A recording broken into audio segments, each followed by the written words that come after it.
Hi guys, good evening. So welcome to anatomy question discussion in the last INA CET exam. So from the anatomy we got 14 questions. So out of 14 questions, 2 questions were brand new questions. Now remaining 12 questions were easy, directly came from a topic which we discussed in the class only. Right, now we start the discussion. Now first question in the head and neck. Now see the question. Now here they given the sagittal section. Now in that they are asking you to identify the structure which is not forming the larynx, and they have marked A, B, C, D. Yes. Now see the diagram here. Now this is the sagittal section. Now this is a tongue. Yes. And this is a mandible. Yes. Now below the tongue you are seeing one small bone here. What is that? Hyoid. Yes. Now beneath that you are seeing B marking a leaf like cartilage, that is our epiglottis. Yes, very good. And C in front, that is a thyroid cartilage, and D is our cricoid cartilage. So we know that the epiglottis, cricoid, thyroid cartilages, they will contribute to the larynx structure. The hyoid bone, it is not the part of larynx. Is that clear? Now you see the diagram. Now this is a larynx in the front view. Now see here, this is epiglottis, this is hyoid bone, and this is our thyroid cartilage. And in front of, below the thyroid cartilage, in the front, you are seeing the cricoid arch. Now one important detail you have to notice, now the cricoid cartilage, it is a hyaline cartilage. Yes, very good. And we know that cricoid cartilage is the only cartilage which forms a complete ring. Yes. Thyroid cartilage, hyaline cartilage, epiglottis, elastic cartilage. Very good. Now see the posterior view. Now this is a posterior view of the larynx. Now again this is our cricoid lamina. This is cricoid lamina. Now above the lamina you are seeing the arytenoid. Yes. And then this is corniculate. Corniculate. And this is cuneiform. Yes, very good. So now, I told you already, cricoid is a cartilage, forms one complete ring. So posteriorly, it forms a cricoid lamina. It is a hyaline cartilage. Arytenoid, hyaline cartilage. Cuneiform and corniculate, they are elastic cartilage. Now one important detail you have to notice, arytenoid is hyaline cartilage, but the apex of the arytenoid is elastic cartilage. So please note down, the apex of the arytenoid is elastic. So you have to know this basic detail. The exams they may ask you. Right. Now next, this is our arytenoid cartilage. This is arytenoid. Yes. And you are seeing the process here, that is our vocal process. Now you are seeing one ligament in dotted lines, they have marked now. Yes. That is our vocal ligament. That is our vocal ligament. Now we got a space between the vocal fold. Now this space is called as rhimma glottidis. So rhimma glottidis is nothing but, it is a space between the vocal fold. Now you can divide the rhimma glottis into, now this space is between the cartilage, arytenoid, and this space is present between the vocal ligament. So I am going to mark, this is A and this as B. Is that clear? So rhimma glottis, now we got two spaces, A and B. A is present between the cartilage, so it is called as intracartilaginous space. And B is present between the ligament, so it is intramembranous. So please note down, the rhimma glottis divided into intracartilaginous and intramembranous. Is that clear? Yes. Now we are going to see the muscles here. Now first muscle, that is our posterior cricoarytenoid muscle. Yes. The posterior cricoarytenoid muscle, it is a only muscle for abduction. It is a only muscle for abduction of the vocal cord. So that is why posterior cricoarytenoid is called as safety muscle of larynx. Is that clear? Right. Now can you see the muscle here? Transverse arytenoid muscle. So transverse arytenoid muscle, I am going to mark the muscle here.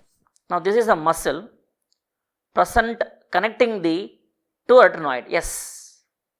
Now the transverse arytenoid muscle, what it will do, sir? It will do adduction. Yes. Now it will adduct which part? It adducts the intracartilaginous part of rhimma glottis. That is what important. Intracartilaginous part of rhimma glottis adduction is done by our transverse arytenoid muscle. Now we got one more muscle from the anterior surface of the muscular process. Now this muscle is our lateral cricoarytenoid muscle. Lateral cricoarytenoid muscle. Yes. Now what this muscle will do, sir? Again, because of this, now the space between the vocal cord will decrease and it will do adduction. Yes. Now adducts which part of rhimma glottis? Intramembranous part of rhimma glottis. That is what you have to know. Is that clear? So abduction of the vocal cord is done by posterior cricoarytenoid muscle. That is the muscle for abduction. That is why it is called safety muscle of larynx. Now transverse arytenoid muscle, it will do adduction of intracartilaginous part. Another muscle, our lateral cricoarytenoid muscle, what will do? It will do adduction of which part? Intramembranous part. Intramembranous part of rhimma glottis. So please remember these three muscles. Now we have another muscle, cricothyroid muscle. Cricothyroid muscle, it is a tensor of the vocal cord. Tensor muscle. It increases the pitch. And one important detail you have to notice, now the cricothyroid muscle is supplied by external laryngeal nerve. Now two muscles are there which act on the laryngeal inlet. What are those?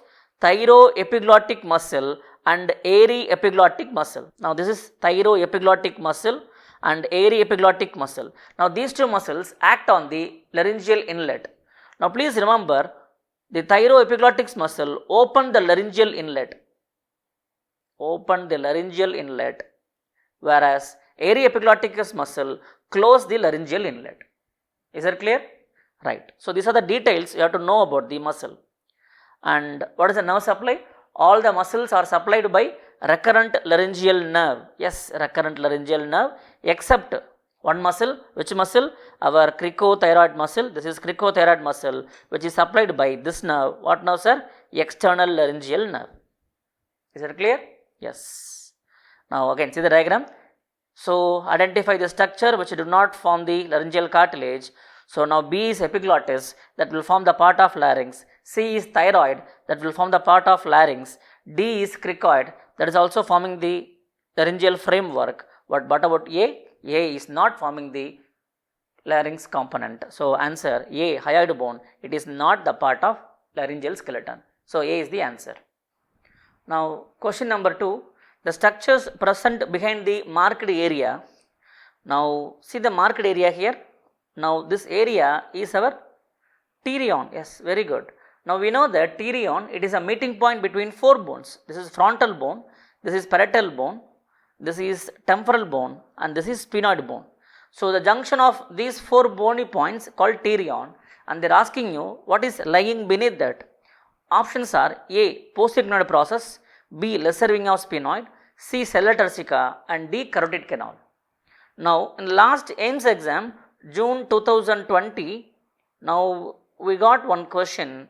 Now what is the structure lying beneath the marked area? So they have marked the pterion, and lying beneath the pterion we have the branch of middle meningeal artery. Which branch? Frontal branch of middle meningeal artery or anterior branch of middle meningeal artery. Is that clear? That is the 2020 June question, AIIMS. Now the middle meningeal artery laceration, which in turn results in epidural hematoma. Yes. Now subdural hematoma, that is a differential diagnosis. Now that is due to the laceration of the bridging veins, that is venous blood. In both these cases I told you we have lucid interval. Lucid interval. So lucid interval, it is seen in both epidural hemorrhage and the subdural hemorrhage. Right. Now out of this, best answer is epidural hemorrhage greater than subdural hemorrhage. I hope you know that. Right. Now the question is, what is lying beneath the pterion? Now see here, this is our pterion. Now this is our frontal bone, this is our parietal bone, this is temporal bone, and this is greater wing of sphenoid. Yes, can you see here? This junction, 4th junction. Yes. Now beneath the pterion, what you are seeing here? You are seeing this bone. What is that? that is our lesser wing of sphenoid. Yes.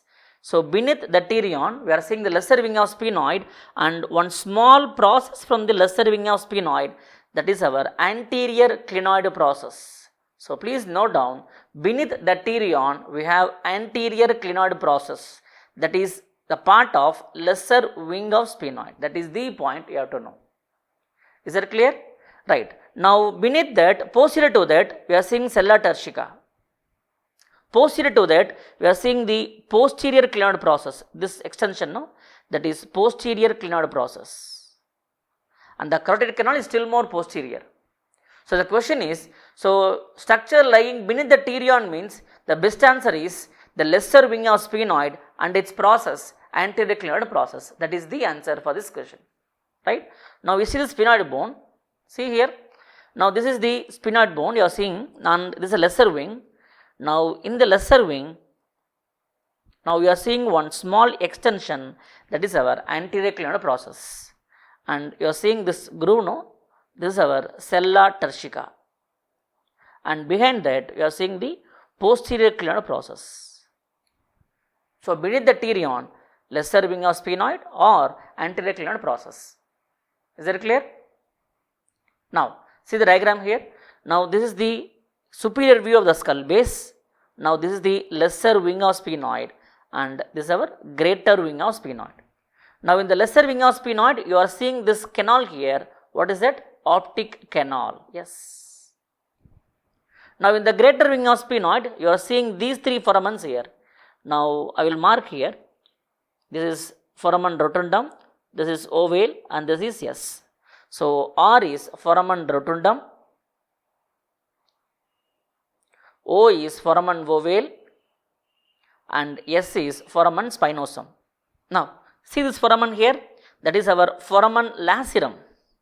Now that is the important foramen, because what are structures passing through foramen lacerum? See here, no structure passing vertically over the foramen lacerum. Why? Because the plate of cartilage, it is closing the lower end of the foramen lacerum. Okay, the superior part of foramen lacerum, it is traversed by one artery. Which artery? Internal carotid artery. Yes, very good. Now you are seeing one sympathetic plexus around the internal carotid artery, that is the deep petrosal nerve. So deep petrosal nerve is nothing but it is sympathetic plexus over internal carotid artery. Now we also have greater petrosal nerve, branch of facial nerve. So greater petrosal nerve and the deep petrosal nerve, they join together and in turn forms Vidian nerve. And the Vidian nerve is passing in one canal, that is our pterygoid canal. Pterygoid canal. And pterygoid canal transmitting the Vidian nerve, and the Vidian nerve is ending in one ganglion. Which ganglion? Sphenopalatine ganglion. Is it clear? Now see the diagram here.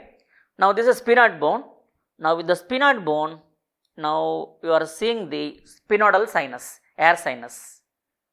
Now in the floor of the sphenoidal sinus, you are seeing one canal, that is our pterygoid canal. That is the old JIPMER question. So the JIPMER exam, they gave this question.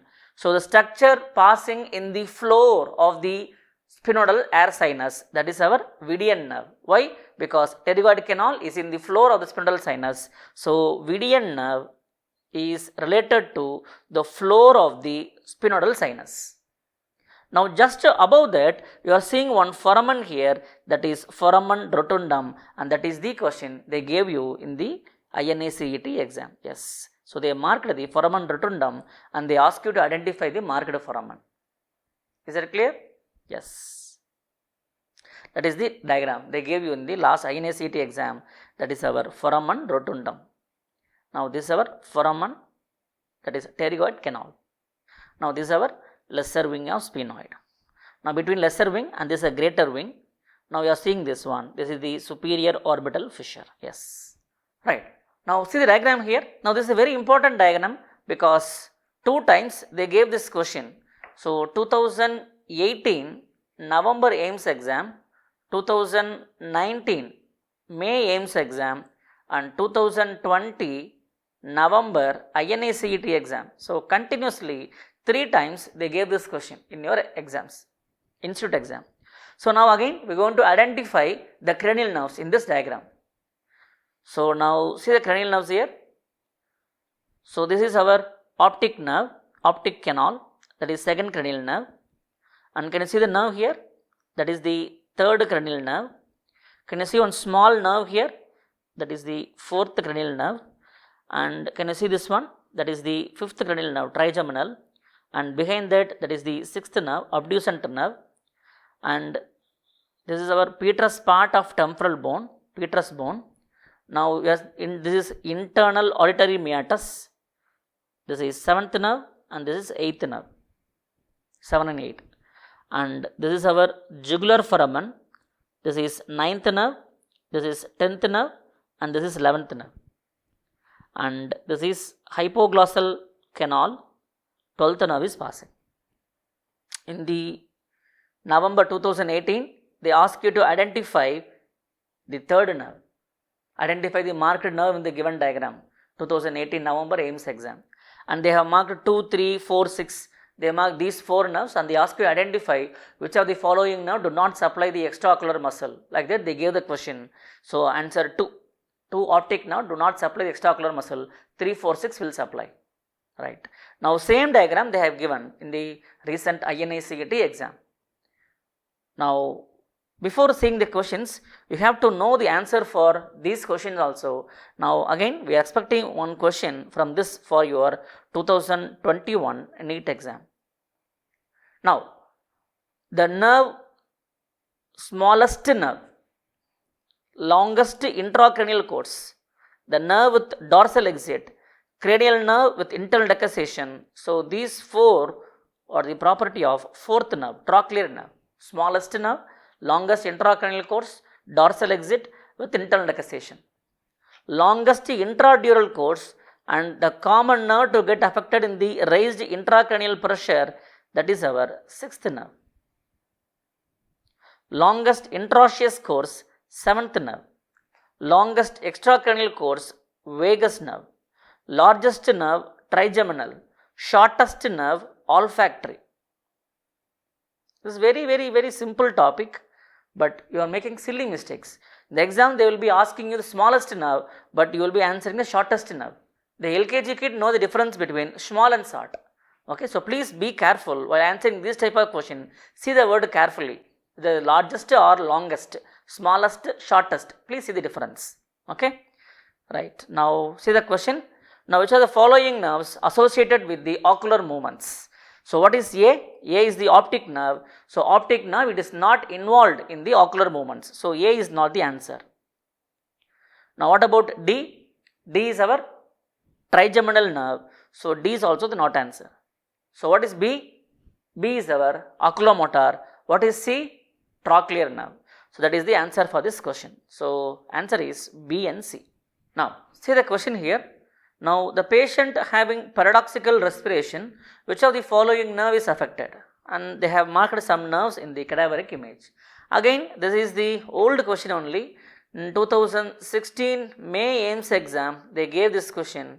That time they gave the Netter's atlas image. Now they are given cadaveric image. That's all. That is the difference. Old question only. So now first you have to know the paradoxical respiration is due to the structures involved in the respiration, that is diaphragm. So the diaphragm muscle is affected, that is due to involvement of which nerve? Phrenic nerve. So they are asking you to identify phrenic nerve in the given diagram. Now before that, now see the cervical plexus. So cervical plexus is formed by C1, C2, C3, C4.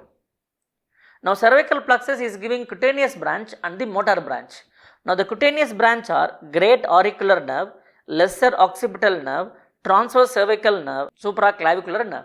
So these 4 are the cutaneous branches. Now we also have 2 motor branches. The motor branches are phrenic nerve and the ansa cervicalis. Is that clear? Right. Now see the diagram here. Now in 2019 NEET exam, they gave this question. They asked you to identify the nerve in the given diagram. Now he is having Hansen's disease, that is leprosy. Yes. So now we know that the nerves will be thickened and they are asking you to identify the nerve here. Now it is a branch of cervical plexus. Now this nerve is not transverse. So it is not transverse cervical. It is not going to the clavicle. It is not supraclavicular. It is going to the auricle. So what nerve? This is our great auricular nerve. Yes, that is a question they gave you in the 2019 NEET exam. Right. Now see the motor branch. Now that is the ansa cervicalis. Now ansa cervicalis is formed by C1, C2, C3. Now the C1 nerve joins with hypoglossal nerve. C1 nerve joins with hypoglossal nerve, 12th nerve, and in turn supplies two muscles. I told you mnemonic is GOT, Game of Thrones. So two muscles. Which two muscles? Geniohyoid muscle and thyrohyoid muscle. So please remember these two muscles. So geniohyoid muscle and thyrohyoid muscle, these two muscles are supplied by C1 fiber through hypoglossal nerve. C1 fiber through hypoglossal nerve. Is that clear? Right. And then the C1 fiber gives this one, that is superior root of ansa. Superior root of ansa, otherwise known as descendens hypoglossi. Now C2, C3, they join together and in turn forms inferior root of ansa. Inferior root of ansa, otherwise known as descendens cervicalis. So superior root and inferior root, they join together and in turn forms ansa cervicalis. Now what the ansa cervicalis is doing, sir? Ansa cervicalis, which is giving motor supply to all infrahyoid muscles except, which muscle, sir? Except thyrohyoid muscle. So thyrohyoid, it is a infrahyoid muscle which is not supplied by ansa. Just now I told you thyrohyoid is supplied by C1 fiber through hypoglossal nerve. Please note down. Is that clear? Right. Now this is a phrenic nerve, another motor branch. Root value C3, C4, C5. Right. Now phrenic nerve, root value C3, C4, C5. Now what is the function of this nerve? Sensoria motora. It is a mixed nerve which carries sensory fibers and also the motor fibers. So phrenic nerve, it is a mixed nerve. Right. Now whenever the phrenic nerve irritated, the pain will be referred to the shoulder. Why? Because the tip of the shoulder, it is having the dermatome C4. Phrenic nerve gain the main fibers from C4. So tip of the shoulder, dermatome C4, and the phrenic nerve carries the root fibers mainly from C4. So whenever phrenic nerve is irritated, the pain will be referred to the tip of the shoulder. That is very important point. Now what is the relation of the phrenic nerve? So phrenic nerve, see here, now you are seeing this vessel, that is our subclavian artery. That is our subclavian artery. Now subclavian artery is divided into three parts by means of this muscle, that is our scalenus anterior. Scalenus anterior. Is that clear? This is first part of subclavian, second part, and this is a third part. Right.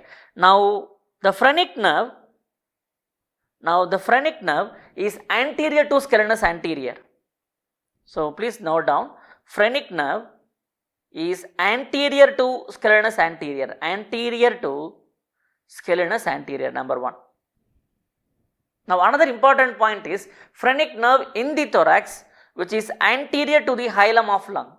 Anterior to the hilum of lung, phrenic nerve. So please remember, there is one nerve which is passing posterior to the hilum of lung. What is that? Vagus nerve. Very good. So vagus nerve is passing posterior to the hilum of lung. Is that clear?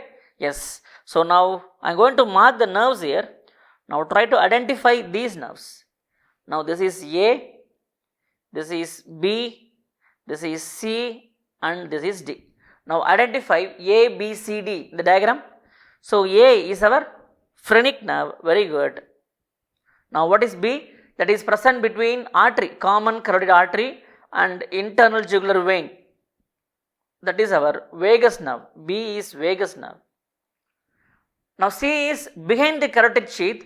that is sympathetic chain. Sympathetic chain. So sympathetic chain is posterior to the carotid sheath, and that is a question they gave you in the last June exam. 2020 June AIIMS exam, they gave this question. All the following are the contents of the carotid sheath except sympathetic chain. Sympathetic chain, it is not the content of carotid sheath, that is situated behind the carotid sheath. Very, very, very, very important. And what is D? Don't know, sir. So don't worry, I'll give one clue. This is trachea and this is esophagus. In the tracheoesophageal groove, you are seeing one nerve here. What nerve? Recurrent laryngeal nerve. Yes. So A is our phrenic nerve. This is a question they gave you in 2016 May AIIMS exam. Now see the diagram here. Now it's a cadaveric section of the same atlas image. Now can you see the artery here? Now can you see the artery? Yes. This is subclavian artery. Yes or no? Yes. Now can you see the muscle? This muscle is dividing the subclavian artery into three parts. That is our scalenus anterior muscle. Yes. Now in front of that you are seeing this nerve here, A, that is our phrenic nerve. Yes. Now this is C is our spinal accessory nerve. Spinal accessory nerve. And B is our vagus nerve. Now we will see the arteries. Now this is the first part of subclavian artery, will give VAT branch. Now I will mark here, this is V, this is I and this is T. So what is V? V is vertebral artery, I is internal mammary artery,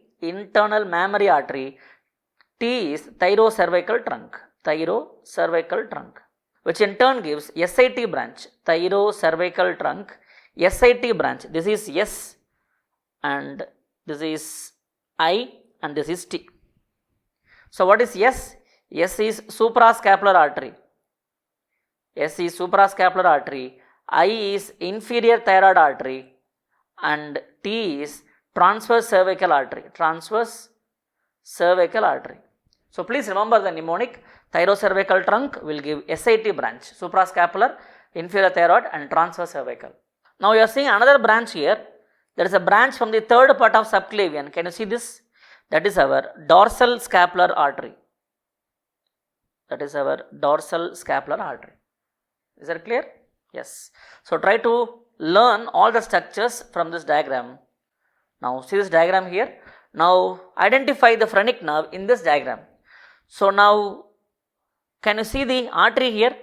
I will mark the artery. Can you see my artery here? That is our subclavian artery. Yes or no? Yes. Now can you see the muscle that is dividing subclavian artery into three parts? That is our scalenus anterior. Now out of these four A, B, C, D, what is present anterior to the scalenus anterior? C.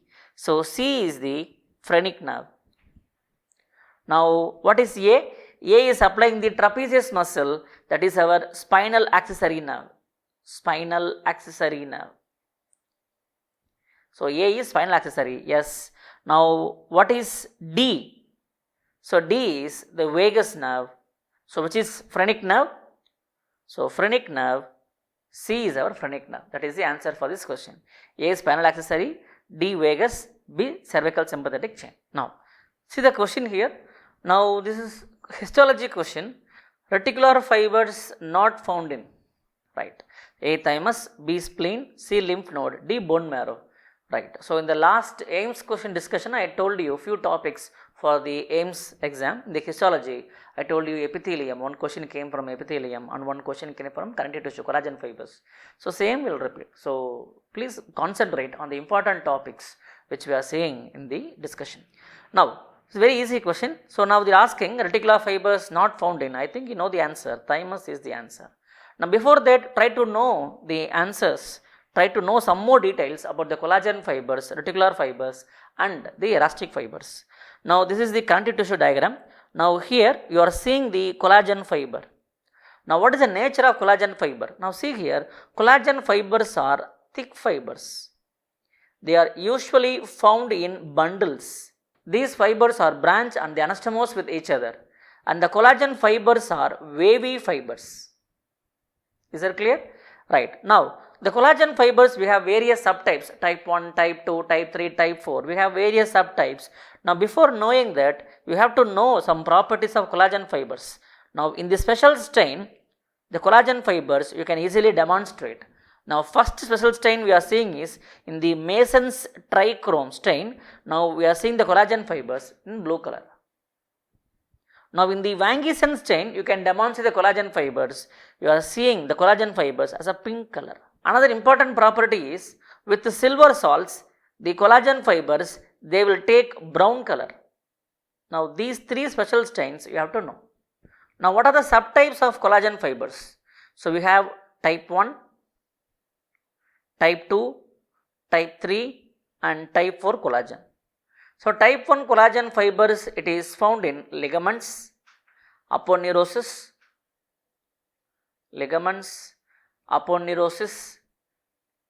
fascias, tendons, fibrous cartilage. So, in all these areas you see type 1 collagen. Type 2 collagen, it is seen in hyaline cartilage and elastic cartilage. Type 3 collagen fibers are called as reticular fibers. It is found in the lymphoid organ. Except thymus. So, reticular fibers are absent in thymus gland. Now, type 4 collagen fibers, it is found in lens capsule and basement membrane.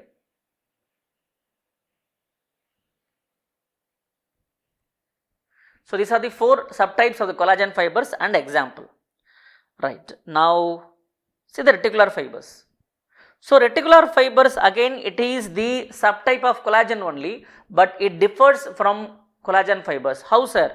Now, please note the reticular fibers are thin fibers. They are not found in bundles.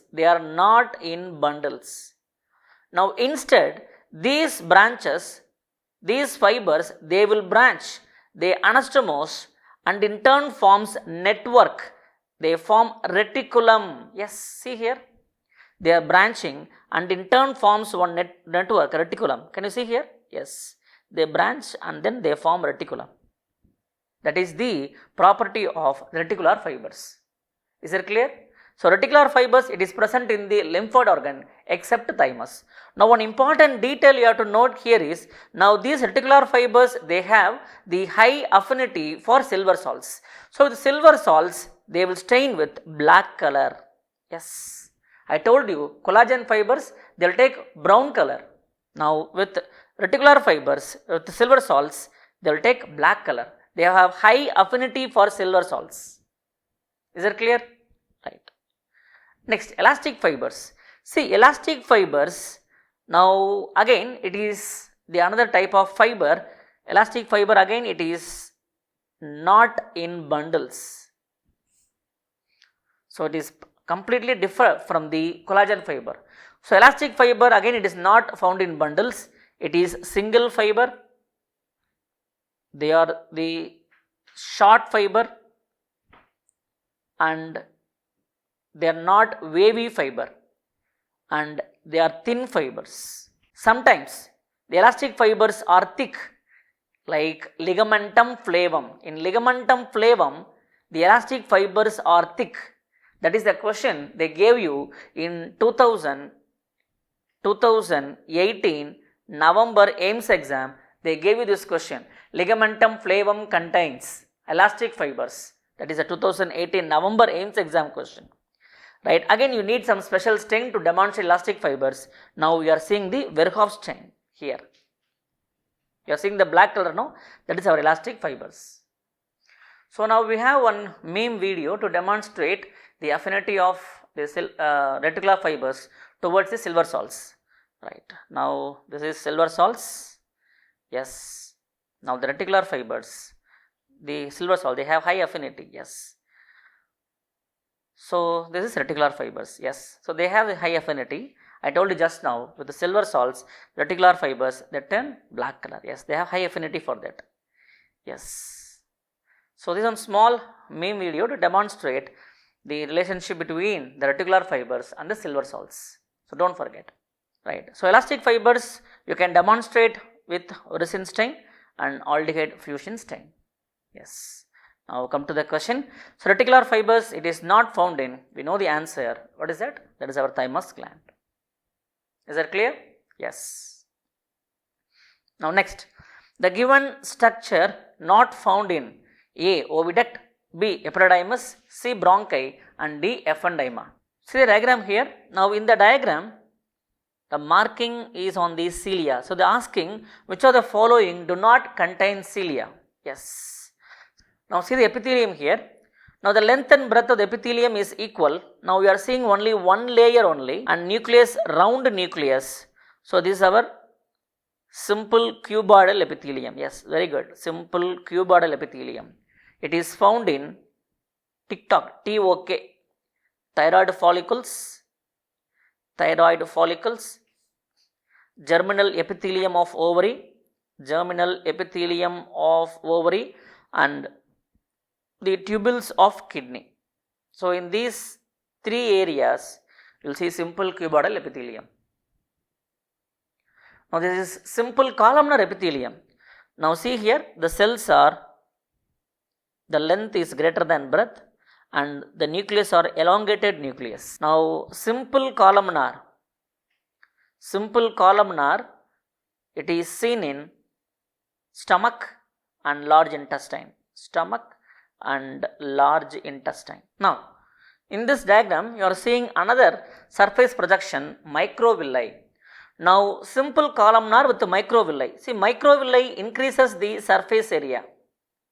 So now microvilli, simple columnar with the microvilli, it is seen in number 1 gallbladder, number 2 small intestine. So these two areas you will see microvilli with the simple columnar epithelium. Now see this diagram. Now this is cilia. Now we know that cilia is for motility. It is a motile structure. Now simple columnar with cilia. It is seen in number 1 fallopian tube, number 2 eustachian tube, number 3 ventricles, very good, number 4 middle ear. So in these 4 areas, fallopian tube, eustachian tube, in the ventricles, that is ependyma, and in the middle ear you see simple columnar with the cilia. Now can you see here? Now this is columnar only, looking like many layer, but it is not many layer, looking like a many layer. So it is pseudo-stratified, and you are seeing cilia here. Pseudo-stratified ciliated columnar epithelium. Yes, it is found in the trachea and in bronchus. Again you will see cilia. Is that clear? Right. Now we have another important structure, stereocilia. See, it is not like cilia, it is non-motile structures. It is completely different from cilia and the microvilli. They have absorption property. Stereocilia. It is found in vas deferens, epididymis, and in the inner ear. So in these 3 areas, you will see stereocilia. Is that clear? Right. Now, so the given structure, it is not found in A. fallopian tube, B. epididymis, C. bronchi and D. ependyma. So we know that answer is epididymis, contains stereocilia. So stereocilia is present in 3 areas, epididymis, vas deferens and in the inner ear. Yes, very good. So cilia, it is absent in, not found in epididymis. Is that clear? Now see the question here. Middle radioulnar joint is a type of A. plain, B. primary cartilage, C. secondary cartilage and D. fibrous joint. So now one question they gave from general anatomy. Yes. So now you have to know the types of joints with example. So now first we are going to discuss the cartilage joint. Cartilaginous joint. Okay. So we have 2 types, primary cartilaginous joint and the secondary cartilage joint. So primary cartilage joint otherwise known as synchondrosis, whereas secondary cartilage joint otherwise known as symphysis joint. Right. Now between the two bones we have hyaline cartilage.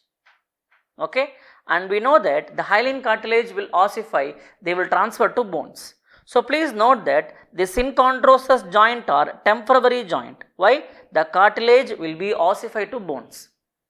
Whereas secondary cartilaginous joint, the articulating ends are covered by the hyaline cartilage. Now between the bones we have the fibrous cartilage, and the fibrous cartilage will not ossify. So please note that symphysis joint are permanent joint. It is the permanent joint. Again, you have to know the example. Now what are the examples of synchondrosis and symphysis? Please note, all midline joints are symphysis joint. All midline joints, symphysis pubis, symphysis menti, manubrious sternal joint, Ziffy sternal joint. So please note, all the midline joints are symphysis joint. Now what about synchondrosis? Synchondrosis, it is a joint between epiphysis and diaphysis. It is a joint between epiphysis and diaphysis. So please note down the examples. Right. Next, fibrous joint. So between the two bones we have the fibrous tissue. So now the fibrous joint are classified into sutures, syndesmosis and gomphosis. So sutures, we know that the skull, the joint is held together by short interconnecting fibers and the bony edges interlock. It is found only in the skull, sutures. Now what about syndesmosis? Syndesmosis are held together by the interosseous ligament. Example, inferior tibiofibular joint, inferior tibiofibular joint, and one more example is middle radioulnar joint, So these two examples you have to remember. And we also have gomphosis, peg in the socket, that is tooth, periodontal ligament hold the tooth in the socket. Now third, gomphosis. Gomphosis is nothing but peg in the socket, that is periodontal ligament holding the tooth in the socket.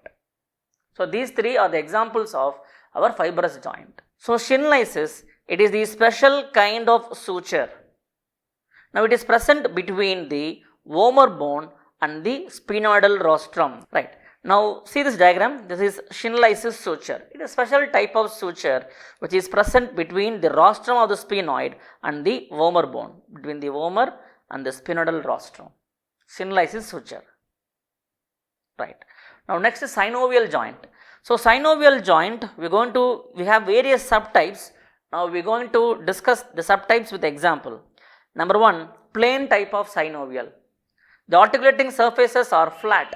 So plane type of synovial, articulating surfaces are flat. So gliding movement will occur mainly in the plane type of synovial. So examples are, please note, intercarpal joints, intertarsal joints. Now we also have costovertebral joint, costotransverse joint. Again, these are plane type of synovial. In 2020 January NEET exam, they gave this image based question. So costovertebral joint and the costotransverse joint, they are plane type of synovial. Now apart from this, you have to remember one more thing, acromioclavicular joint. Again that is plane type of synovial joint, Is that clear? So hinge joint, we know that examples, elbow joint, and another example is ankle joint, and then interphalangeal joint, interphalangeal joint, right.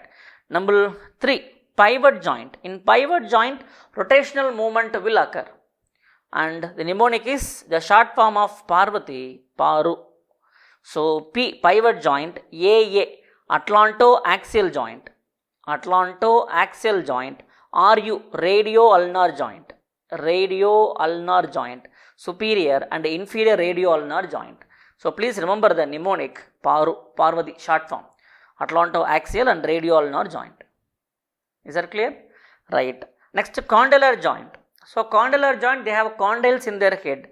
Example, temporomandibular joint and knee joint. Now, ellipsoid joint. See, ellipsoid joint also, it is almost like condylar joint only. They have a condyles in their head. because of the ellipsoid nature shape, we are putting under special category ellipsoid joint. And the mnemonic is wicket at once. So wicket will go in the very first ball, wicket at once. So W wrist joint, K knuckle joint, and AO atlanto-occipital joint. Atlanto-occipital joint. Is that clear? So please remember ellipsoid joint, wicket at once. And we have one video for the mnemonic to remember the types of ellipsoid joint. I told you wicket at once. So wicket will go at the very first ball. So this is Ajit Agarkar. He is helping us to remember this mnemonic. Now see here. Now 1999 I think India went to Australia tour under Sachin captaincy. So now Ajit Agarkar, first ball he will face and will get out. Right. Now second innings, next innings, very first ball, Bradley was a bowler, wicket, gone. Now third innings, very first ball, Margwag was a bowler, very first ball, out. And fourth innings, yes, Bradley again, very first ball, he'll give his wicket. Yes. So very first ball, yes, out. So now in the last innings, McGrath was the bowler. So now again they want to take his wicket in the very first ball itself. Now McGrath was the bowler. So now see here what happens in the fifth innings. So now see the players and see the audience. The audience were so happy because they need his wicket as soon as possible. So see the audience, they were so happy. Yes. So now very first ball, so he will escape. But in the very next ball, the second ball, the fifth innings, but very next ball, he will give his wicket. See? Yes. So that is the mnemonic. You have to remember Ajit Agarkar only. So remember mnemonic is wicket at once. So W wrist joint, K knuckle joint, AO at once, immediately, atlanto-occipital joint.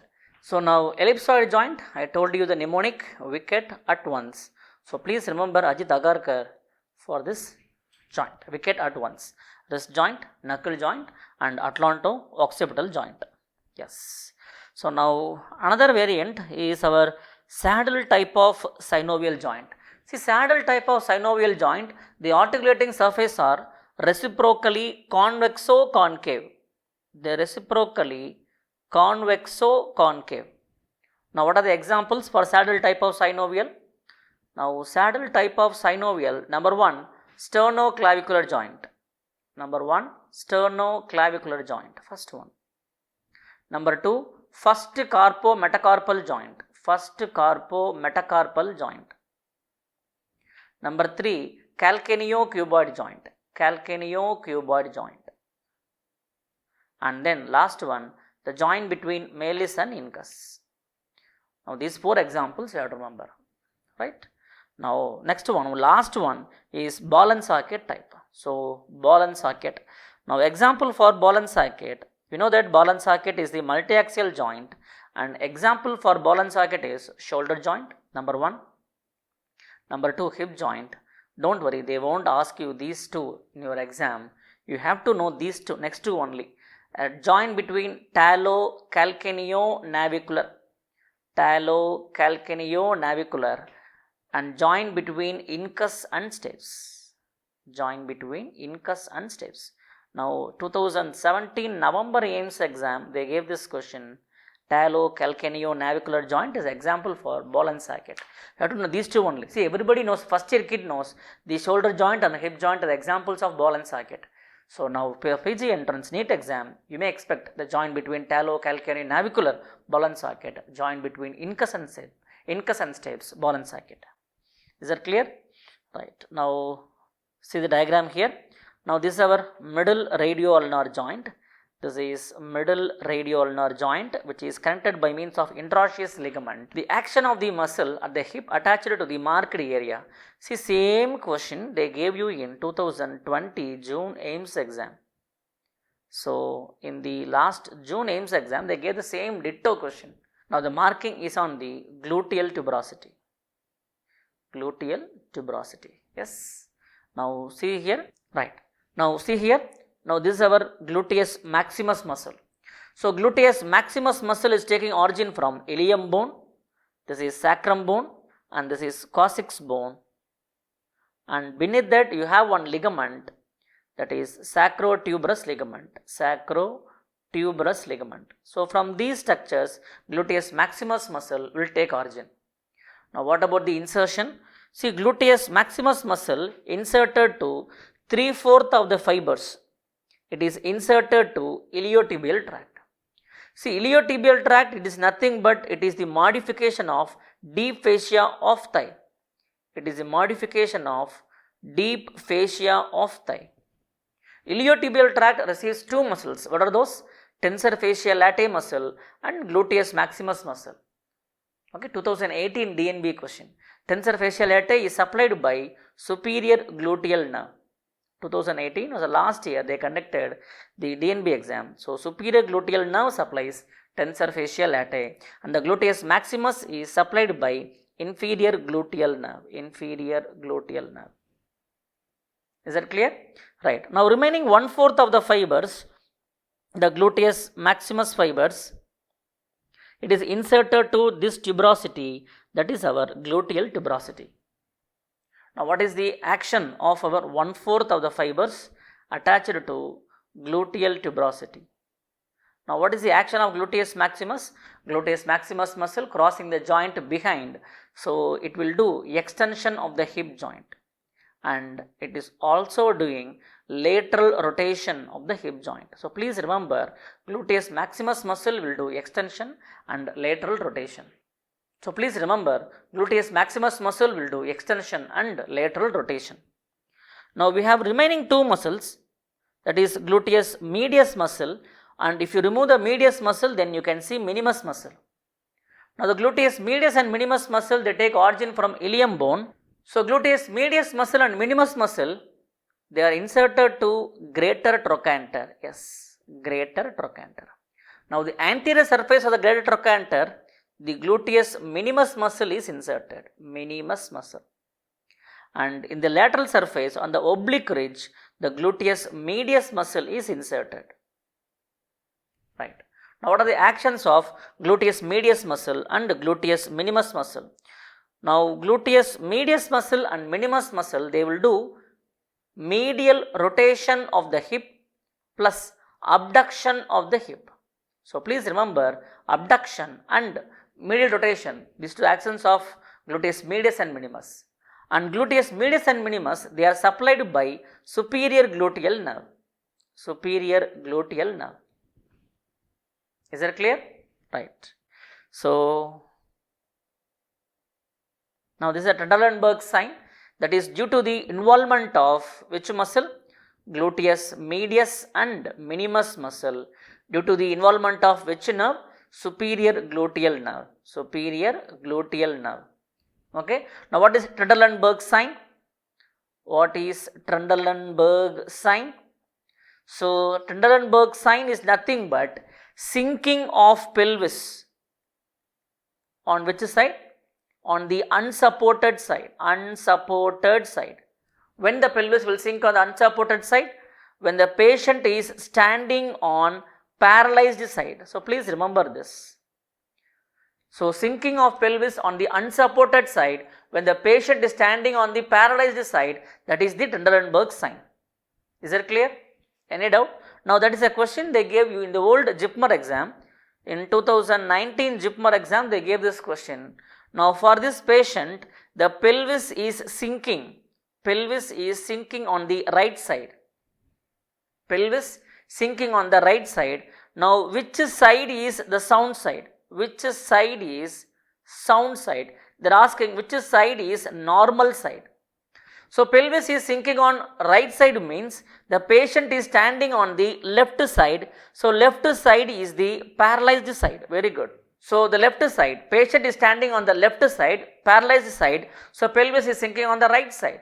So which side is normal side? Which side is sound side? Right side is the sound side. So right side is a sound side. That is a question they gave you in 2019 JIPMER exam. So please remember, Trendelenburg sign is due to involvement of which muscle? Gluteus medius muscle and minimus muscle. Which nerve? Superior gluteal nerve. Is that clear? Right. Now see the other muscles in the gluteal region: piriformis, superior gemelli, inferior gemelli, obturator internus and quadratus femoris. Now what is the action of these small muscles? They will do lateral rotation of the hip. Actually they assist the gluteus maximus in doing the lateral rotation. Is that clear? Right. Now action of muscle at the hip attached to the marked area. So marking is on the gluteal tuberosity. So gluteus maximus muscle is attached here. Gluteus maximus muscle will never do abduction. So the answer is B is our answer. Okay. So gluteus maximus muscle action, extension and lateral rotation. Right. Now see the next question. Now identify the level of cross section shown in the given diagram. A T1 T2, B T2 T3, C T4 T5 and D T3 T4. Right. So section is taken at thorax level. Right. Now we have to identify the structures, then we can easily mark the level. So first identify the structure here. So now it is a section taken in the thorax T1, T2, T2, T3, 3, 4, 5. So obviously you are seeing lung here. This is a lungs. Right. Now this is the right side. Now this is the right side and this is the left side. And can you see the bone here? You are seeing the humerus bone, yes or no? Yes. Now in the front side you are seeing another bone here, sternum. That is sternum. Manubrium sternum. Now behind you are seeing one bone here, that is our vertebra. Yes. Now in front of the vertebra you are seeing one muscular organ here. Can you see that? Yes. That is our esophagus. In front of esophagus another hollow visceral organ you are seeing here. Can you see that? Yes. That is our trachea. So that is our trachea. Now in front of that you are seeing 3 dots here. Now you are seeing 3 circles. You are seeing 3 lumens clearly. Yes or no? 1, 2 and 3. So these 3 are present on the left side. Okay. So left side you are seeing 3 hollows, 3 tubes, that is nothing but arteries. So what are those? Branches of arches of aorta. Yes. Brachiocephalic trunk, left subclavian artery, left common carotid artery. So these 3. And in front of that now we are seeing some veins here. Now in front of the branch of arches of aorta you are seeing these 2 structures. Now by their lumen we know that the lumen is not regular in shape. Now that is a veins. Yes. So that is our right brachiocephalic vein and this is left brachiocephalic vein. Now this is the structure we identified. We don't know which level. So just wait. Right. Now see the section here. Now in this section you are seeing lungs here. Yes. Lungs. And posteriorly you are seeing the vertebra. Yes or no? Yes. You are seeing the vertebra clearly. Vertebra. Now in front of the vertebra you are seeing the small visceral organ, that is the esophagus. Now in front of esophagus you are seeing another tube here. Actually this tube is bifurcating. Yes or no? Yes. So trachea is bifurcating into 2 bronchus. This is the right bronchus and this is the left bronchus. Okay. So right and left bronchus. And in front of that, can you see the artery here? Yes. This is one artery and this is another artery. So what are those? Now this is our ascending aorta. This is our ascending aorta and this is our descending aorta. Descending aorta. Yes. And on right side you are seeing the vein, that is superior vena cava, and you are seeing one arch here. Yes, you are seeing one arch. That is our arch of Asaygas. That is our arch of Asaygas. So right side you are seeing veins, no? So SVC and Asaygas vein. So now the point is, now here trachea is bifurcating. Yes or no? Yes. You are seeing ascending aorta and descending aorta. Yes. So now it is a section taken at the sternal angle. It is the section taken at the sternal angle. Why? In the sternal angle, trachea will bifurcate into two bronchus, and beginning and the termination of arch of aorta. That is why you are not seeing arch of aorta here. Instead, you are seeing ascending aorta and descending aorta. Arch of aorta begins and ends at the same level. So you are not seeing the arch of aorta. Instead, you are seeing the ascending aorta and the descending aorta, and you are seeing superior vena cava clearly. Is it clear? Now, if you go just to one level above, the level of T3, T4, now if you go just to one level above, now you are not seeing the ascending aorta and descending aorta, you are not seeing the arch of aorta, instead you are seeing the branches of arches of aorta, number 1. Yes or no? Yes. Now you are not seeing the superior vena cava, instead you are seeing the two veins, right brachiocephalic vein and left brachiocephalic vein, they two join and then form superior vena cava. So superior vena cava is not formed. So this section, it is taken just above the sternal angle. So please note down, the sternal angle is taken at the level of T4, T5, vertebral level. Yes or no? Yes. So this section is taken just to one level above, that is T3, T4. Is that clear?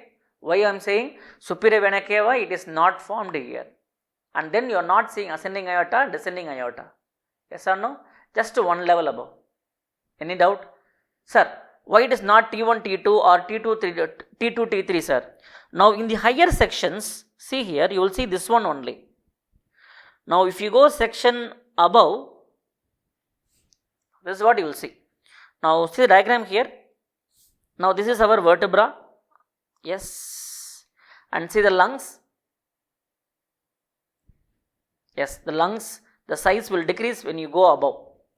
Now this is our esophagus, and in front of that trachea. Yes. Now you are not seeing superior vena cava here. You are not seeing brachiocephalic vein here. Instead, you are seeing another two veins here. This is one vein and this is another vein. This is one vein and this is another vein. So what are these? So these are nothing but formation of brachiocephalic vein. You are not seeing superior vena cava, you are not seeing brachiocephalic vein. Instead, you are seeing two more veins, that is our subclavian vein. This is subclavian vein, left subclavian vein, and this is left internal jugular vein. They join together and in turn form brachiocephalic vein. So this is a section taken at the higher level, T1, T2 level. Right. Now, what is the lower level, sir? Now for example, if you go still lower, now I will show you. Now again this is a vertebra, cut section. So this is lungs. Now this is esophagus, yes or no? Yes. Now in front of esophagus, you are seeing two bronchus here. The right bronchus and left bronchus. Right. And then you are seeing the superior vena cava here. This is superior vena cava. And can you see one small vein here? This one. Now that is our Asaygas vein. That is our Asaygas vein. And just beneath that, on the left side, you are seeing the descending aorta. Now it is a lower section, T5, T6 level. So you are seeing all this. Ascending aorta, descending aorta, bifurcation of bronchus. You are seeing two bronchus, obviously. These two are the bronchus. Okay, bronchus you are seeing, Asaygas vein, superior vena cava. So everything is seen here. This is a lower section. So it is the lower section. You are seeing the bronchus clearly, Asaygas vein, ascending aorta, descending aorta. Identify the cross section. So now again you are seeing the three branches of arches of aorta, and then brachiocephalic vein, and this is the lungs and trachea and esophagus. So it is not taken at the sternal angle, yes, and it is not at the higher level. Now it is the T3, T4. Again, very first time they are giving this question in your exam. So brand new question, the NSCET. Now see the question. The level of visceral pleura goes up to which of the following levels during deep inspiration? See, same question they have asking about the lung levels in 2020 June AIIMS exam, same question. So they gave lungs in June exam. Now they are asking about visceral pleura. Visceral pleura, lungs, same level only. So now they have marked A, B, C, D. Now you have to know the pleural levels. So you have to know the pleural reflections. Right? Now first, costo-mediastinal line of reflection. So first point, you have to start at sternoclavicular junction. Sternoclavicular junction, both on the right side and in the left side. You have to start from here. And you have to continue the line up to the 4th costal cartilage. Now in the right side, extend the line up to the 7th costal cartilage. Now this is the costo-mediastinal line of reflection on the right side. Now left side, you have to deviate the line just to 1.25 centimeter away from that, and then you have to reach the 6th costal cartilage. 6th costal cartilage. Now this is the costo-mediastinal line of reflection. Costo-mediastinal line of reflection of pleura. Now what about costo-diaphragmatic line of reflection? Now 8,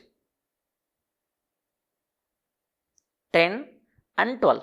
So 8th rib in the mid-clavicular line, 8th rib in the mid-clavicular line, and 10th rib in the mid-axillary line, and 12th rib in the scapular line. Now this is the costo-diaphragmatic line of reflection. Costo-diaphragmatic line of reflection. It is same on the left side. 8th rib in the midclavicular line, 10th rib in the mid-axillary line, and the 12th rib in the scapular line. The only difference between the right and left side is starting point. Now starting point on the right side is 7th costal cartilage, left side 6th costal cartilage. That's all. Now what about the lungs?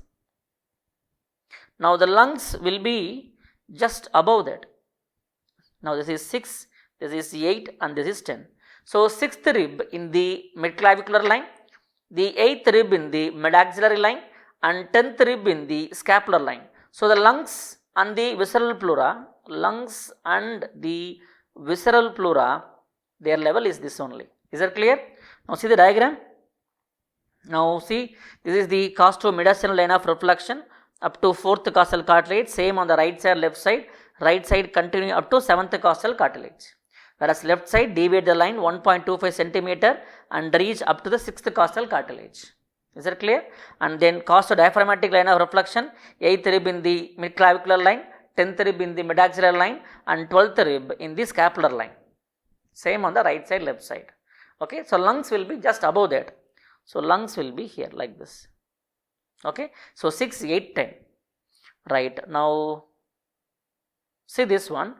Now the liver, we are going to mark here. Now right lateral surface relation of the liver. Yes. Now related to diaphragm, opposite to 7th to 11th ribs. Now in the mid-axillary line. See, mid-axillary line. Now upper 1/3 of the surface is related to both lungs and pleura. Remember, lungs covered by the visceral pleura, and the pleura they extend up to the 8th rib. Upper 1/3. Middle 1/3 it is related to costo-diaphragmatic regions of the pleura, and the lower 1/3 it is related to 10th and 11th rib only. So the lungs and the visceral pleura, it is related up to only the upper 1/3 of the liver. That is what they given. So the lungs and the pleura they extend only up to the 8th rib. Is that clear? Upper 1/3 in the mid-axillary line. So now come to the question. So the level of visceral pleura goes up to which of the following levels during deep inspiration? So answer B is our answer, upper 1/3. Is that clear? Right. That is the repeat question from the last AIIMS exam. Now see the next question. The muscle not used in the overhead abduction. A. serratus anterior, B. trapezius, C. deltoid, and D. pectoralis major. So from upper limb we got 3 questions. Now see the diagram here. Now we are seeing the posterior view of the back. Now the question mark, it is on the supraspinatus muscle. Supraspinatus muscle. Now what is the action of supraspinatus muscle? That will initiate the abduction. Initiate the abduction. That is 0 to 15 degree. Now identify this muscle. That is our deltoid. Yes, that will do abduction from 15 to 90 degree. Now what about the overhead abduction? See, overhead abduction is done by trapezius and another muscle, serratus anterior. See, serratus anterior. Now these two muscles, they will do overhead abduction. So overhead abduction is done by two muscles, trapezius muscle and serratus anterior muscle. So overhead abduction is done by two muscles, trapezius and serratus anterior muscle. Is that clear? Right. What are the other muscles you are seeing here? What is the other action of trapezius? See, trapezius muscle will do three actions. Number one, just now I told you, the overhead abduction along with serratus anterior. Number two, retraction of the scapula. Retraction of scapula. Number three, elevation of the scapula. Elevation of the scapula.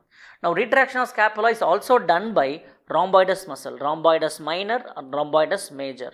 So, these are the rhomboidus muscle, rhomboidus minor muscle, and this one is rhomboidus major muscle. These three muscles will do retraction. So, please remember, retraction is done by rhomboidus minor, rhomboidus major and trapezius muscle. Now, what is the nerve supply for these muscles? C5, dorsal scapular nerve. So, what about this muscle? That is our levator scapulae muscle. So, levator scapulae muscle, what is the nerve supply? Again, it is supplied by C3, C4 or C5, dorsal scapular nerve. Dorsal scapular nerve. And that is the question they gave you in 2020 January NEET exam. So, last NEET exam, January, they gave this question. They have marked the levator scapulae, ask you to give the nerve supply for the muscles. So, dorsal scapular nerve was option they gave in your exam, levator scapulae. So, please remember, overhead abduction is done by two muscles, trapezius and serratus anterior. Yes, very good. Now, see, the overhead abduction, it is nothing but involvement of two movement. Number one, the scapula has to rotate and the humerus has to elevate. See, the glenoid cavity usually will be facing laterally. Normally, the glenoid cavity, it is facing on the lateral side. Yes. And the humerus is articulating with the glenoid cavity.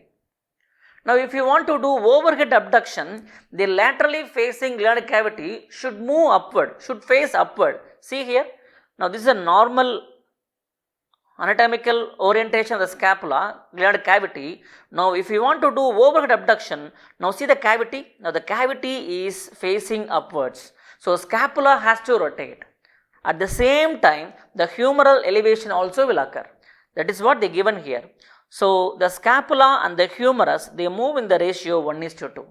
When the arm is abducted 180 degree, 60 degrees rotation occurs by scapula and 120 degree by the rotation of the humerus. Is that clear? So, if you want to do overhead abduction, the scapula has to rotate and the humeral elevation will occur. Is that clear? If you want to do 180 degree, 120 degree movement is done by humerus and 60 degree is done by scapula. Is that clear? Any doubt? Yes. Right. Now, see this muscle. Now, this is a cadaveric image. In the front view of the chest is a major muscle in the front region, that is our pectoralis major muscle. Now, the pectoralis major muscle, it is coming from this bone, clavicle bone and this bone, sternum bone. Yes. And inserted to the humerus. It is crossing the shoulder joint in front. So, what will do? It will do flexion. Right. Now, the humerus bone will be moving towards the origin point. So, humerus is moving towards the trunk. So, number 2, the upper limb will be adducted. While doing adduction, the upper limb will be medially rotated.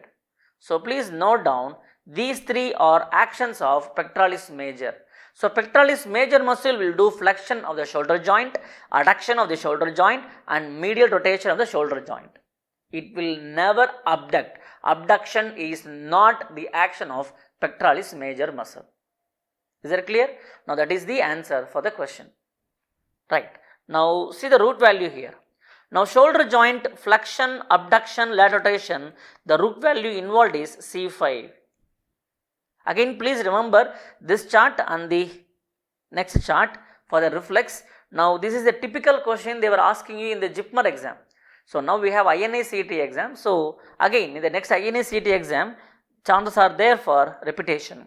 So flexion, abduction and lateral rotation for the shoulder, root value is C5. Again this is the INA-CET exam question. Right, extension, adduction, mid rotation of the shoulder, root value is C6, C7, C8.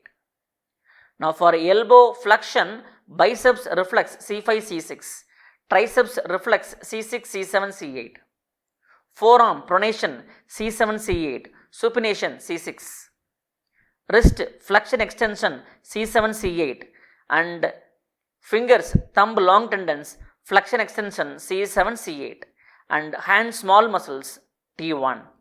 Now see the principal cord segment for the reflex. For the biceps reflex, the principal segment is C5.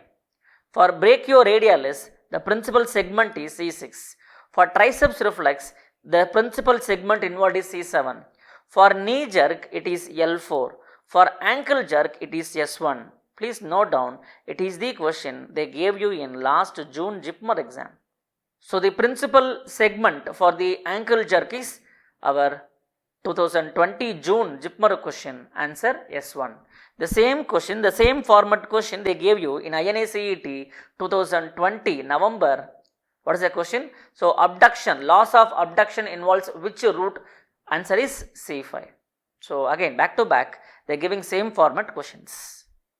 So now see the question. The patient is unable to abduct the upper limb. So which root value is involved? So what is the answer?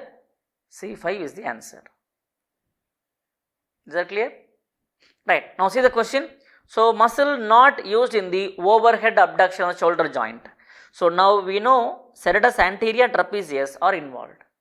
Now deltoid, it is the prime muscle, main muscle for 15 to 90 degree abduction of the shoulder joint. Now this muscle is also playing a minor role in the overhead abduction of the shoulder. Now what about pectoralis major? Pectoralis major muscle, it is not the abductor, it is the adductor of the shoulder joint. Is that clear? So now the answer for this question is pectoralis major muscle, that is the adductor. So now one last question in the INA-CET in anatomy is the muscle attached to the marked area. Again it is a brand new question. Very first time they gave this question. So this question, and now see the last question.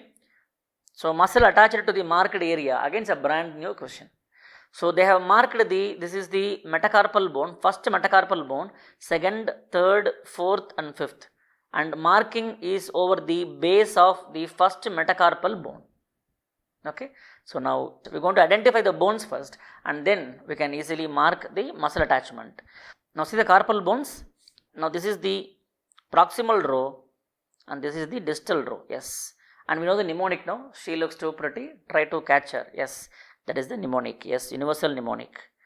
So now this is scaphoid bone. This is lunate. This is trichotrum and this is pisiform bone. Scaphoid, lunate, and this is trapezium and this is trapezoid and this is capitate and this is hamate. Now this is the carpal bones, 8 carpal bones we have. Is that clear? Retinaculum, flexor retinaculum is from scaphoid and trapezium, pisiform bone and the hook of hamate. So this is where our retinaculum band is attached. Okay. This is our flexor retinaculum band attached to the scaphoid, trapezium, pisiform bone and the hook of hamate. So now we are going to mark the thenar eminence muscles. So thenar eminence we have 3 muscles, flexor pollicis brevis, abductor pollicis brevis and opponens pollicis. Opponens pollicis. And we are going to see one more muscle which acts on the thumb, adductor pollicis. Okay. Now we are going to mark the attachment of these 4 muscles. So now abductor pollicis brevis, please remember all the thenar eminence muscle they take origin from flexor retinaculum. Yes. Please remember all the thenar eminence muscle, they take origin from flexor retinaculum. So now first we are going to see abductor pollicis brevis. Now what about the origin? Now origin from flexor retinaculum and also from these two bones. What are these bones? Scaphoid, trapezium. So origin flexor retinaculum plus scaphoid plus trapezium. Right. Next, flexor pollicis brevis. See, flexor pollicis brevis is taking origin from again this bone. This is capitate and this is trapezoid. So flexor pollicis brevis origin from again flexor retinaculum plus capitate plus trapezoid. So these two muscles, they have different origin, but insertion is same point. Insertion to this point only. What is that point, sir? Insertion to the base of proximal phalanx. Base of proximal phalanx. That is where inserted of the thumb. Okay? Right. So abductor pollicis brevis and flexor pollicis brevis. So now we have finished that. Now we are going to mark the opponens pollicis. Now we completed abductor pollicis brevis and flexor pollicis brevis. Now next we are going to discuss the opponens pollicis muscle. Opponens pollicis muscle again take origin from flexor retinaculum and trapezium. Yes. Insertion to the lateral border of the first metacarpal bone. Lateral border of the first metacarpal bone. So opponens pollicis origin is from flexor retinaculum plus trapezium bone. Insertion lateral border of first metacarpal bone. Lateral border of first metacarpal bone. Is that clear? Right. Now next. So now we are going to start the marking of the adductor pollicis muscle. See, adductor pollicis muscle have two heads. Okay. Now the horizontal head and the oblique head. Horizontal head and the oblique head. Yes.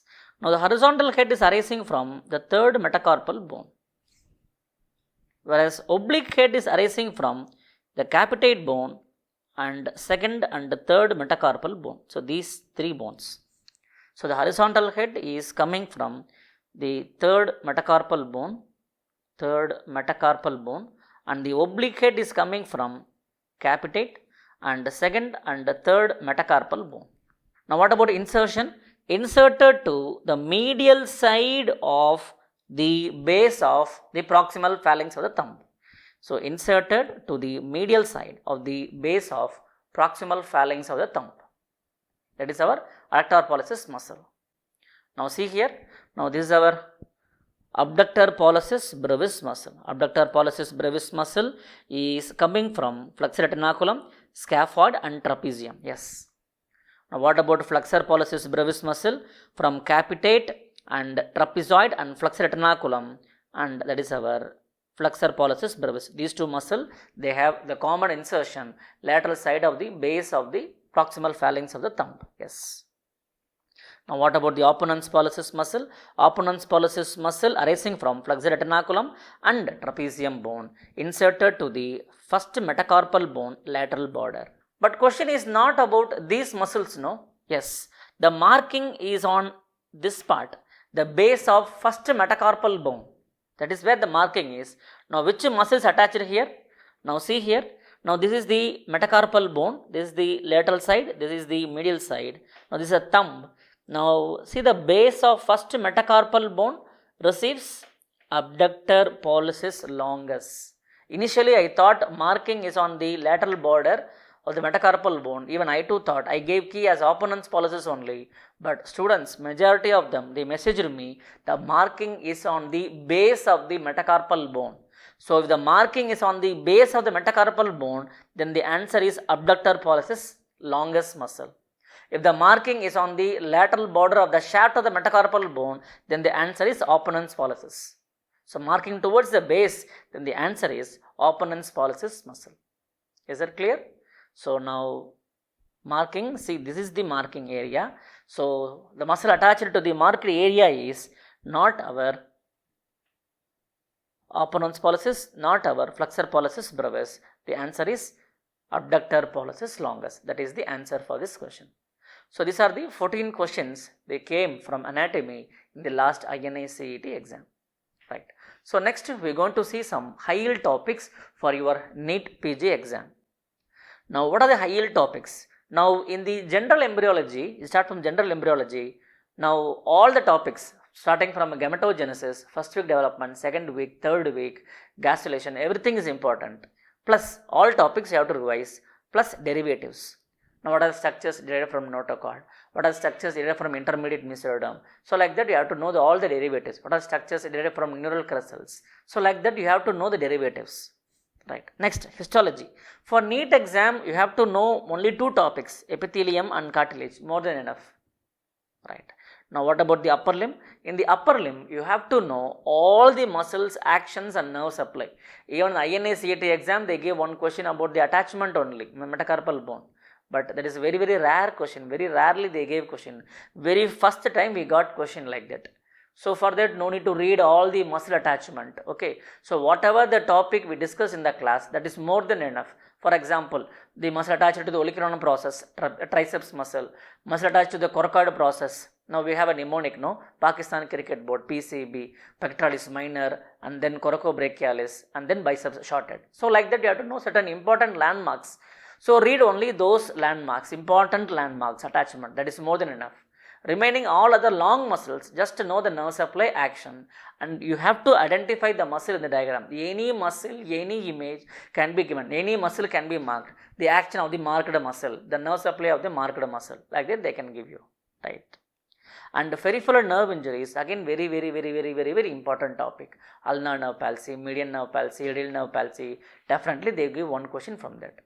And then some spaces, a cubital fossa and the anatomical snuff box, axilla. So like that they can give you cubital fossa boundaries, cubital fossa contents of axilla, boundaries of axilla, and anatomical snuff box boundaries, or roof, floor, anything they can be given. Is that clear? Now what about the lower limb, sir? Lower limb, again all the muscles, nerve supply, again any muscle, any image, nerve supply action you have to know.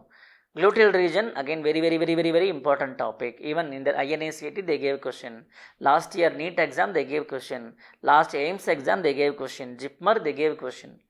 Right. Now common peroneal nerve and tibial nerve, again another important topic. Right. Knee joint, ligaments, mainly they will ask you ACL, PCL, again they will ask about unhappy triad. And then they may ask you about meniscus, medial meniscus, lateral meniscus. Ankle joint, and very importantly deltoid ligament, very important. And then subtalar joint. Okay, inversion, eversion occurs subtalar joint, no? So they may ask you. Right. Now what about the thorax? Intercostal spaces. Intercostal spaces, mainly you have to know the arteries and veins, that is more than enough. Veins, particularly post intercostal vein drainage only. Heart, mainly blood supply and the right atrium. Lungs, hilum of lungs and the pleural reflection, just now we discussed, no? Pleural reflection and bronchopulmonary segment, esophagus and diaphragm. See, diaphragm, definitely one question will be there, either development or the orifice. Different short question, 2021 NEET exam question, I know. Definitely one question will be there from this topic. I have seen the question paper. Okay, I am giving the framework, blueprint only. Okay, I have seen the question paper. So don't worry, one question will be there from diaphragm, 2021 NEET. Right, what about abdomen pelvis? So abdomen pelvis development, you have to know development of pancreas, ventral mesogastrium, dorsal mesogastrium, lesser sac, right, everything you have to know.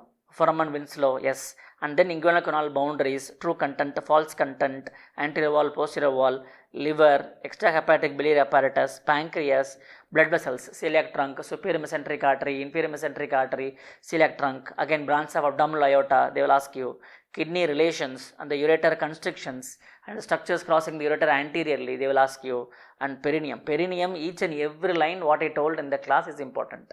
Starting from the ischial fossa and then the boundaries of superior perineal pouch, deep perineal pouch, contents, the urethral rupture, perineal body, levator muscle, perineal parental nerve. So each and everything about the perineum is important. Definitely one question will be there in 2021 NEET exam. Again I am saying, I am seeing the question paper, I know. Right.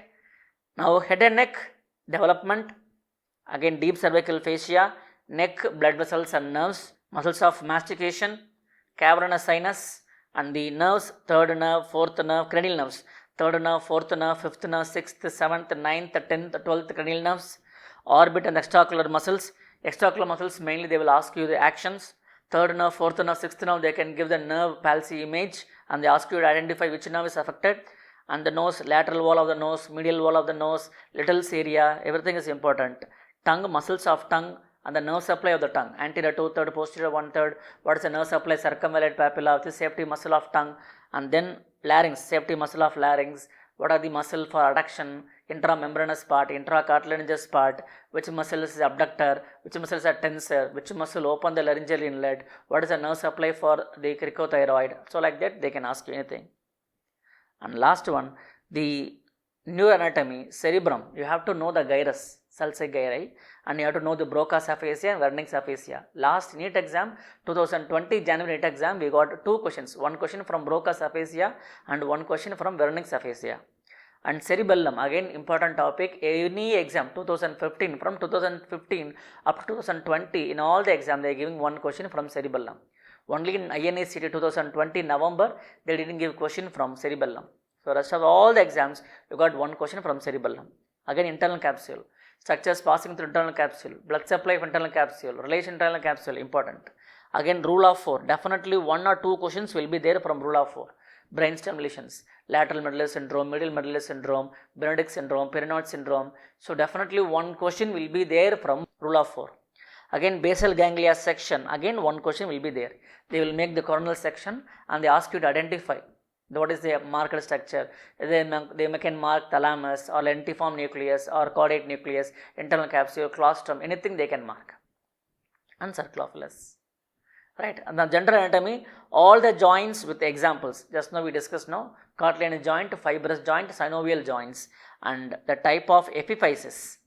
Okay, we have different type of epiphysis, you have to know the examples, and the muscles shape you have to know, triangular shape, again the cruciate muscles, again it is there in the general anatomy. So you have to know these 3 topics in general anatomy. So these are the high yield topics, very very important area in the anatomy. So majority of the questions will come only from these topics only, right. So now we are coming to the end of the session. Yes, so now what is the strategy for preparing the NEET PG exam, sir? So now one thing is, we don't know the exact date of NEET PG exam.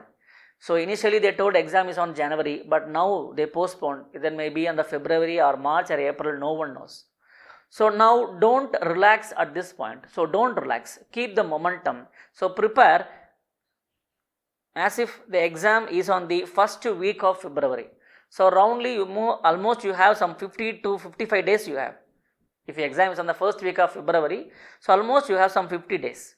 So make your plan according to that, 50-day plan for example. So allot some each day, some 3 to 4 days for each subject. Okay, just now no INACT exam over.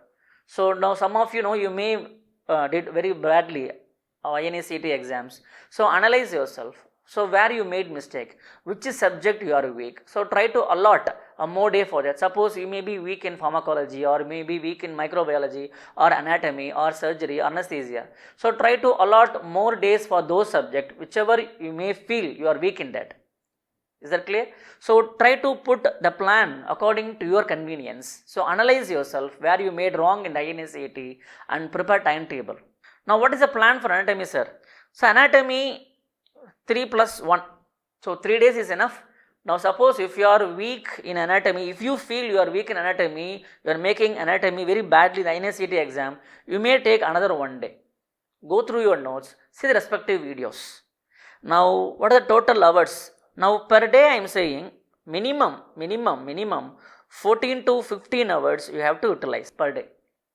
6 hours for sleeping and another 2 to 3 hours for your other activities.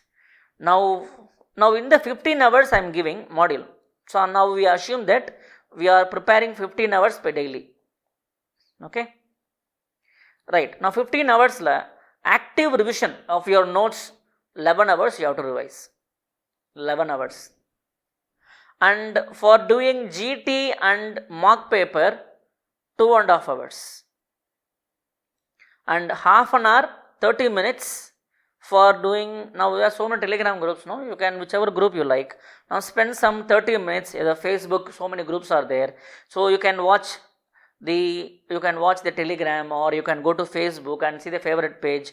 Just see the pages, respective subject, 30 minutes, and another 30 minutes to revise the mnemonics. This is very important. So this is what you have to do. So I am giving some rough plan only. So 11 hours you have to revise your notes, and 30 minutes for doing the social media, Telegram, and 2.5 hours for doing QBank, solving QBank, GT and mock paper. Another 30 minutes to revise your mnemonics. Okay. So anatomy, day 1, upper limb 3 hours, lower limb 3 hours, thorax 3 hours. Now remaining 2 hours I put in reserve. So 11 hours la 2 hours is there. So sometimes you may take long time for finish the upper limb. So you can take the 4 hours for upper limb, or 4 hours for lower limb, and 3 hours for thorax. Or sometimes you may have 4 hours for the thorax and the 3 hours for lower limb, 4 hours for upper limb. So based on your convenience, you finish these 3 subjects in 11 hours. So ideally 3 hours is more than sufficient. 3 plus 3 plus 3. Right. Now again, half an hour for Telegram, 2.5 hours to solve the QBanks, GTs and mock papers, and another half an hour to revise your mnemonics. Right. Now day 2, abdomen pelvis 6 hours you can complete. Aramse you can complete. Right. And general embryology 2 hours, histology 2 hours. Again plus another we have 1 hour reserve, you can utilize for abdomen pelvis, perineum. Okay. Now day 3, head and neck and neuro, it is a combined topic only. So ideally you can use 11 hours. Suppose you may not able to finish the neuroanatomy, again I have put one day, no, day 4 is there, you can use the day 4. This is the day wise schedule for revising anatomy. Now again, if you want to do another revision, you can cut short and you can revise anatomy in 2 days. Right. So this is the ideal plan to revise the anatomy in 3 to 4 days. Right. So the final message is yes. So now this preparation will continue maximum for 2 to 2.5 months only. Yes. So in the meantime, please don't relax, keep the momentum. So you have only 2 to 3 months. So after that, you have plenty of time to watch your favorite web series. You can visit the favorite place you like. You can see your favorite person, whether ex-boyfriend or girlfriend or your lover or whomsoever. So you have plenty of time to do whatever you like. So now this is not ideal time to do all your relaxation times. Okay. So now again we have only hardly 2 to 2.5 months only. So don't relax now. So give your hard work. Okay. Definitely you will get your desired PG seat in your favorite college. Okay. So thank you so much. Wish you all good luck and best wishes. Now see you soon in the another session. Thank you so much.